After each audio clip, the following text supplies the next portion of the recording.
हिमांशु जी। राधे राधे जी। राधे राधे महाराज जी।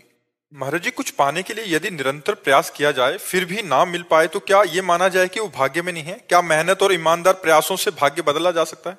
नहीं, नाम मेहनत और नाम जब से बदला जा सकता है। नहीं तो ये शुभ प्रारब्ध हो जाएगा, वो अशुभ प्रारब्ध है। अशुभ अगर जोर का है तो शुभ प्रारब्ध को दबा देगा, लेकिन नाम जब इस कोटि का किया जाए कि शुभ और अशुभ दोनों को विध्वंस कर दे तो सफलता हमारे हाथ लग जाए। प्रारब्ध कोई छोटी मोटी चीज नहीं, बहुत बड़ा प्रारब्ध है। बड़े धर्मात्मा युधिष्ठिर को भी 12 वर्ष का वनवास और 1 वर्ष का अज्ञातवास भोगना पड़ा, और दुष्टों की बड़ी उन्मत्तता रही दुर्योधन आदि की, लेकिन अंततो गत्वा सफलता युधिष्ठिर को मिली और विनाश उनके हाथ लगा। तो यदि हम ईमानदारी से धर्म से चल रहे और सफलता नहीं मिल रही तो मेरा ही कोई पूर्व कर्म मुझे बाधा पहुंचा रहा है, जो सफल नहीं होने दे रहा। अब मुझे नया कर्म ऐसा जोर का करना चाहिए जो पूर्व के कर्म को नष्ट कर दे। नाम जप, मंत्र जप, इनके द्वारा हो जाए। तप जितना इकट्ठा होता जाएगा आपका भजन अध्यात्म, उतने पूर्व का नाश करते हुए आगे बढ़ जाएगा। पंकज जी लखनऊ से। राधे राधे राधे महाराज जी। महाराज जी, आपके चरणों में कोटि कोटि प्रणाम। भगवान, पिछले 7-8 महीनों से नियमित आपका सत्संग सुनने का सौभाग्य मिला। महाराज जी, आपकी प्रेरणा से निरंतर नाम जप करने का भी अभ्यास कर रहा हूँ। कई अनुभव हुए और कठिन मार्ग से पार हो गया। महाराज जी, रघुनाथ जी मेरे इष्ट हैं। दास्य भाव से उनकी किस प्रकार से उपासना करनी चाहिए जिससे प्रभु को प्रसन्न किया जाए? ऐसी कृपा हो जाए कि श्वास श्वास व्यथा ना जाए। महाराज जी, देखो, कृपा तो है, पुरुषार्थ हमें करना पड़ेगा। मन कर्म वचन छाड़ी चतुराई, भजत कृपा करिहे रघुराई। यदि मन से वचन से कर्म से हमारे जितने आचरण हो वो भगवान को समर्पित हो और नाम जप हमारा चल रहा है, इसी में सब कुछ प्राप्त हो जाएगा। रामचरितमानस का रोज गान करो, पाठ करते हो रामचरितमानस का अर्थ सहित। हाँ, भगवान को भोग लगा के पाते हो, नाम जप करते हो, और जो आचरण करो वो भगवान को समर्पित करो। प्रतिकूलस्य विसर्जनम, भगवान के प्रतिकूल कोई आचरण नहीं होना चाहिए। बस इसी में भगवान का दासत्व तो जागृत हो जाएगा।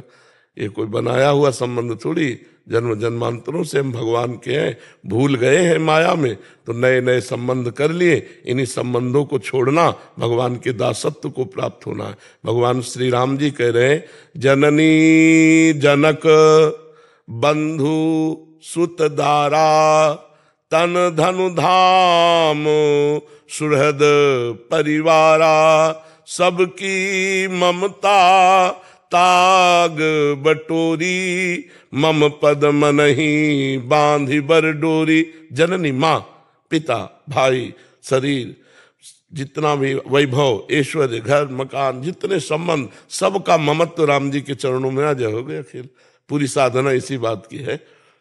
जब हमारी कोई साधना रह जाए तो साधना सिद्ध हो गई। साध माने चाह, जाहि न चाहे कबहु कछु, तुम सन सहज सने बसो निरंतर तासुर सो राउर निजगे। भगवान की भक्ति स्वाभाविक भगवान के दासत्व से युक्त कर देती है।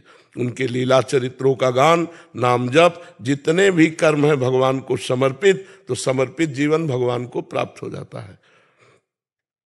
जो प्रतिपल भगवान की कृपा का अनुभव करता हुआ सुख और दुख को समान भाव से सह लेता है और प्रतिक्षण भगवान का स्मरण करता है, उसको भगवत प्राप्ति ऐसे हो जाती है जैसे बाप की प्रॉपर्टी पर पुत्र का स्वयं अधिकार हो जाता है।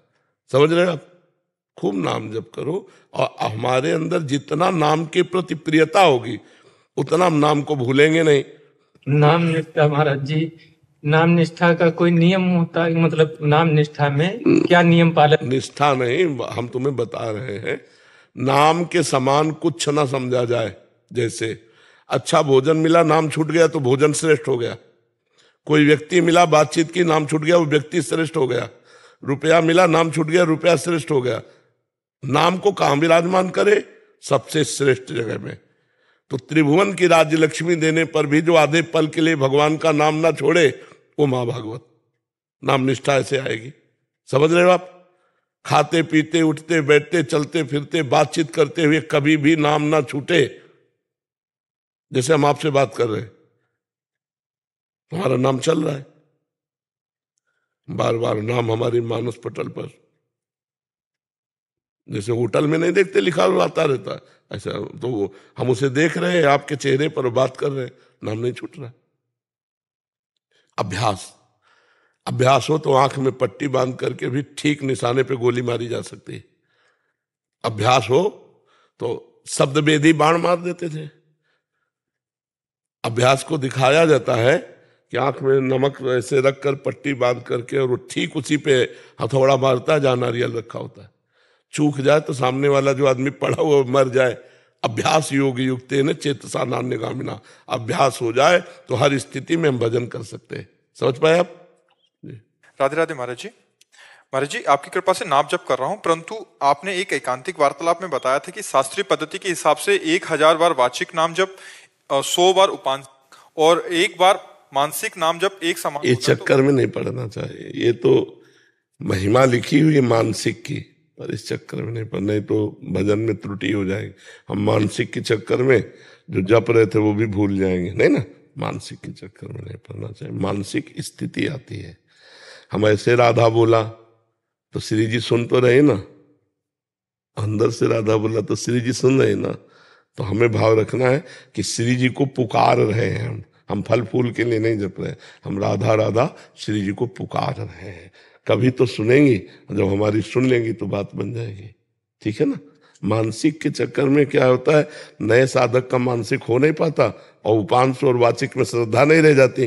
भैया एक बार राधा मानसिक बोले तो वाचिक में 1000 बोले तो महाराज ऐसे ही आता है मन। हाँ, नहीं नहीं नहीं नहीं नहीं, हम पहले पकड़ लिया, इसीलिए कहा कि उस चक्कर में मत पड़ो। ये अपने लिए ठीक नहीं है, अपनी हानि हो जाएगी, ठीक है। हाँ, ऐसे